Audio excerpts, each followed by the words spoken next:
ঢাকার নিকুঞ্জ এলাকার এই মৎস্য খামারের আশপাশ ফাঁকা পড়ে থাকলেও ময়লা আর গন্ধে দূষিত পরিবেশে গড়ে ওঠেনি টং দোকানও। ড্রেনের ময়লা আর মুরগির নাড়ি ভুঁড়িতেই বেড়ে উঠছে এই খামারের মাছ, যা পাইকারদের হাত ধরে চলে যাচ্ছে রাজধানীর বিভিন্ন রেস্তোরাঁ সহ নানা শ্রেণীর ভোক্তার প্লেটে।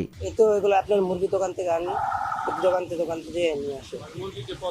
হ্যাঁ, মুরগির খাবার দিয়ে থাকে। এটার ভিতরে আপনার মুরগির ভুঁড়ি আর হলো আপনার চামড়া, গলার ভিতরে আবার খাবারের যেগুলো থাকে এগুলো। মাছের আপনার পাইকারি দেওয়া যায়। এমন দৃশ্য দেখে পথচারীরা বলছেন, মাছের নামে ময়লা খাচ্ছে মানুষ।